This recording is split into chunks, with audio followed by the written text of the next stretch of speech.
السلام علیکم ورحمۃ اللہ وبرکاتہ۔ میرے محترم بھائیوں، بہنوں، عزیزوں، دوستوں، نوجوانوں، بچوں، بچیوں، آپ سب کو رمضان المبارک کی مبارک ہو۔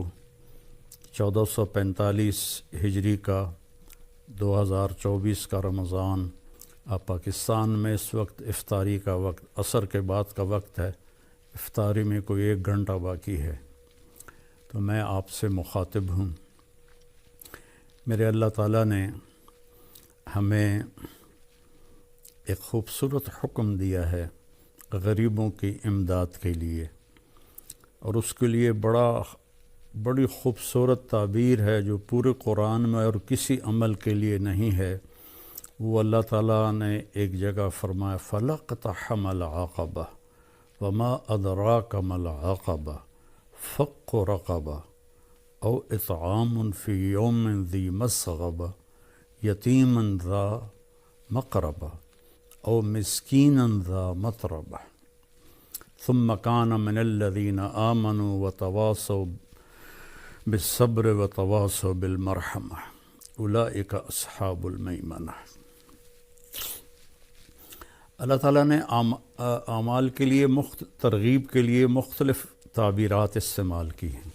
یہ بالکل انوکھی تعبیر ہے مال کو خرچ کرنے کے لیے، کہ کیوں نہ گھاٹی کو کیوں نہ کودا وہ گھاٹی پر میں۔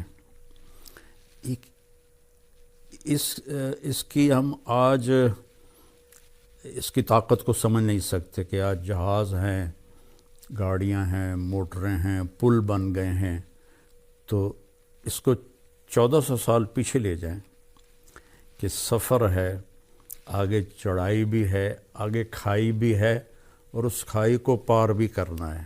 کوئی پل نہیں ہے، جہاز نہیں ہے، گھوڑا ہے۔ یہ ہوتا تھا کہ پھر نیچے اتر کر پیدل دوسری چڑھائی پہ چڑھتے تھے۔ کچھ لوگ ایسے ہوتے تھے جو گھوڑے کو اٹھاتے تھے پیچھے سے لا کر، وہ چھلانگ لگاتا تھا، اور اس میں جان کا بھی خطرہ ہوتا تھا کہ گھوڑا نیچے گر سکتا ہے، اور وہ پھر الحمدللہ پار اگلے کنارے پر جا کر گھوڑا اترتا تھا۔ تو اس میں اشارہ ہے کہ تمہاری طبیعت پر یہ مشکل کام بتا رہا ہوں۔ کیا ہے کہ انسان کو پیسے سے پیار ہے، اس لیے اللہ نے پورے قرآن میں بِأَمْوَالِكُمْ وَأَنفُسِكُمْ وَجَاهِدُوا فِي سَبِيلِ اللَّهِ بِأَمْوَالِكُمْ وَأَنفُسِكُمْ وَتُجَاهِدُونَ فِي سَبِيلِ اللَّهِ بِأَمْوَالِكُمْ وَأَنفُسِكُمْ۔ اللہ نے پیسے کو پہلے ذکر کیا ہے، جان کو بعد میں ذکر کیا ہے۔ حالانکہ جان کی قیمت زیادہ ہے، پیسہ تو اس کے مقابلے میں کچھ بھی نہیں ہے، لیکن انسان ایسا حریص ہے کہ اپنی جان کو پیسے پہ لٹا دیتا ہے۔ خاص طور پر جو آج کی دوڑ لگی ہوئی ہے، لوگوں کو نہ اپنی صحت کی پرواہ ہے، نہ بچوں کی پرواہ ہے، نہ گھر کی پرواہ ہے، بس سارا دن پیسہ پیسہ پیسہ، تو پھر اسے خرچ کرنا مشکل ہوتا ہے۔ تو اس لیے اللہ نے یہ ایک خوبصورت تعبیر دی، لگاؤ چھلانگ۔ ہماری پنجابی کی ایک مثال ہے، جھگی پھوک تماشا ویکھ۔ ایک دفعہ لگاؤ تو صحیح اللہ کے نام پر، پھر دیکھو وہ کیسے دیتا ہے۔ تو پھر فرمایا کہ وما ادراک ما العقبہ، تمہیں پتہ ہے وہ کون سی گھاٹی ہے جس کو چھلانگ لگا کے پار کرنا ہے؟ وہ ہے فق رقبہ۔ جن لوگوں کی گردنیں پھنسی ہوئی ہیں، کوئی بیماری میں ہے، کوئی قرضے میں ہے، کوئی قید میں ہے، کوئی کسی مشکل میں ہے، جس کی بچی جوان بیٹھی ہے، ہاتھ میں ایک پیسہ نہیں ہے، کوئی بیمار ہے، علاج کے لیے کچھ نہیں ہے، کتنے مسائل ہیں کہ گردنیں پھنسی ہوئی، کوئی قرض میں ڈوبا ہوا ہے، تو اس کی گردن پھنسی ہوئی ہے۔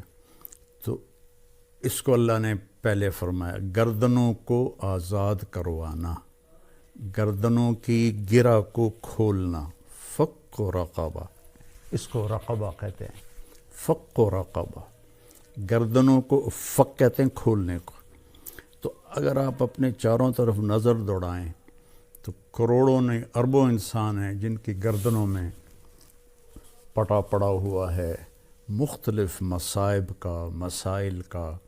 چونکہ سود کی وجہ سے پیسہ سمٹ کے چند ہاتھوں میں آ گیا ہے، اور عموماً لوگ روٹی سے بھی محروم ہیں. تو ان کا فق و رقبہ، گردنیں چھڑانا. او اطعام فی یوم ذی مسغبۃ، کھانا کھلانا بھوکے کو کھانا کھلانا. مجھے ایک بات یاد آ گئی.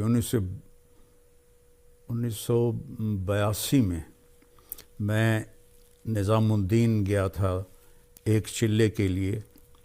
تو میں نماز کے بعد تھوڑا ٹہلنے کے لیے باہر نکل جاتا تھا. ایک دفعہ سے گزرا تو ایک فقیر بیٹھا تھا سفید داڑھی. تو کہنے لگا کھانا کھلا دو بابا بیٹا. تو میں نے آزمانے کے لیے کہا آپ کھائیں گے؟ کہا ہاں جی. میں نے کہا آؤ. تو میرے ساتھ جلدی سے اٹھ گیا. میں گیا آگے، ایک اچھا سا ہوٹل تھا، میں اسے وہاں لے گیا. میں نے کہا بابا جی کیا کھاؤ گے؟ کہنے لگا بریانی کھاؤں گا. تو میں نے بریانی کا آرڈر دیا. ایک بڑی پلیٹ آئی، اس پر ایسے ٹوٹ کے پڑا. میں نے پوچھا اور منگاؤں؟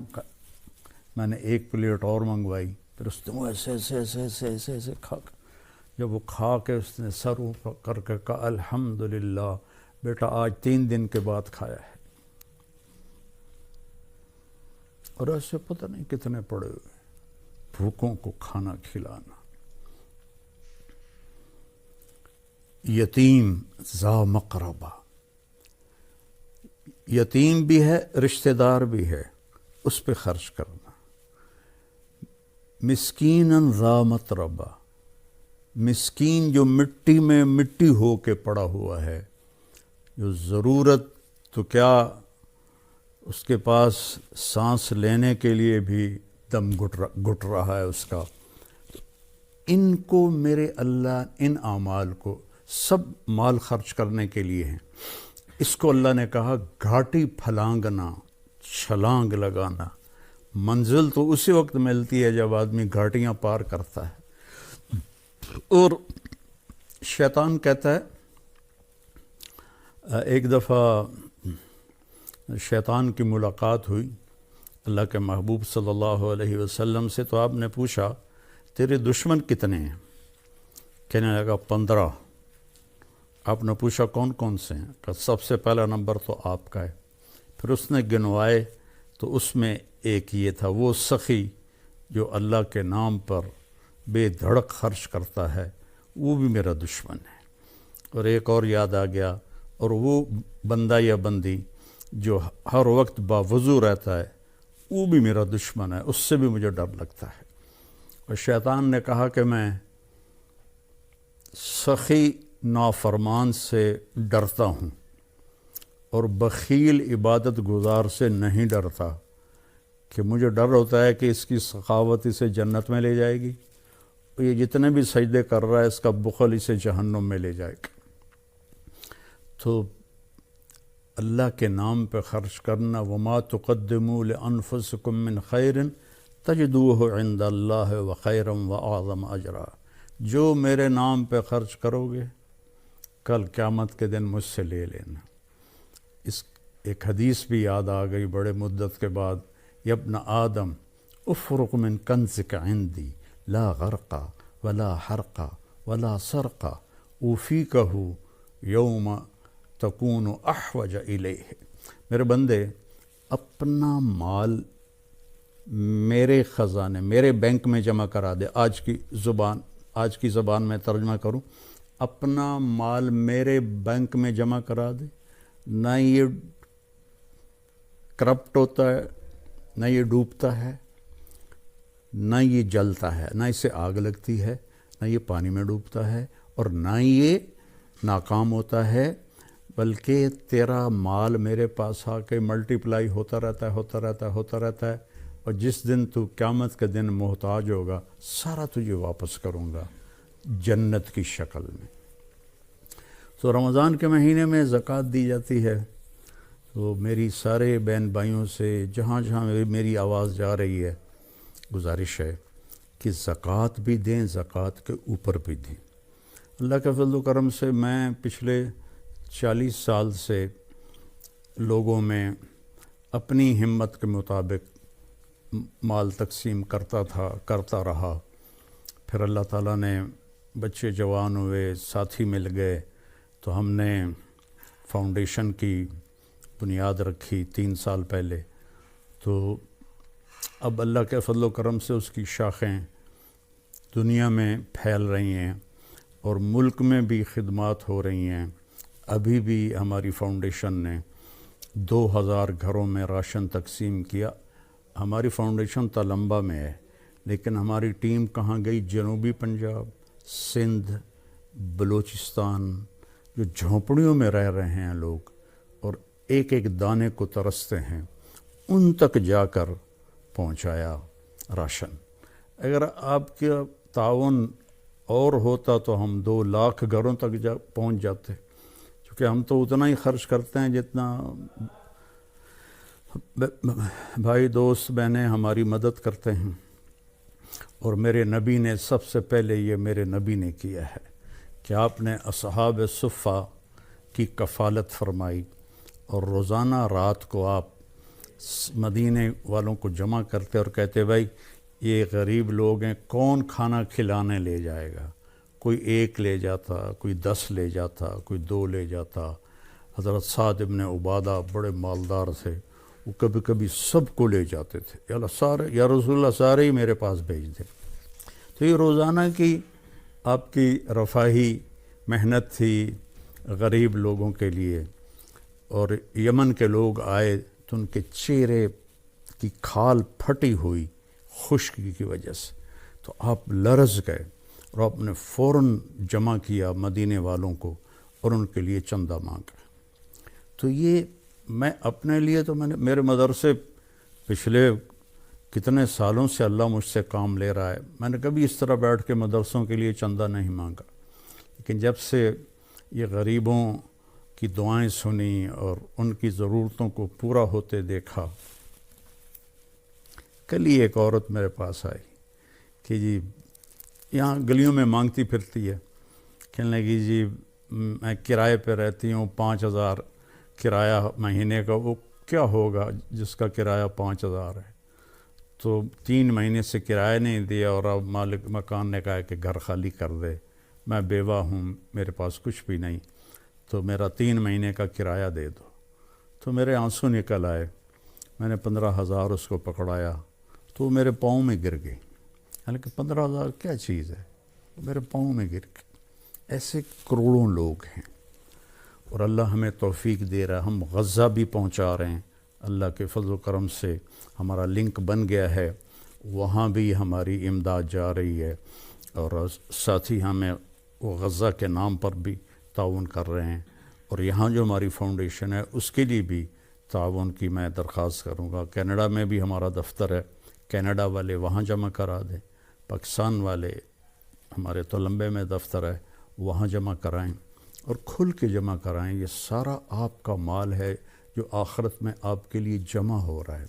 ایک لیب بنائی ہے جو لاہور کی سٹینڈرڈ کی ہے، اور اس میں ہم نے تو مفت رکھا تھا، لیکن لوگ آ کے پیسے دیتے ہیں، چونکہ جو دوسری لیبارٹری میں جو ٹیسٹ 2000 میں ہوتا ہے وہ ہماری لیبارٹری میں 500 روپے میں ہو رہا ہے، اور اس کا رزلٹ لاہور کی کسی بھی بڑی لیبارٹری سے ملا کے دیکھ لیا جائے بالکل اس کے مقابلے میں ہے۔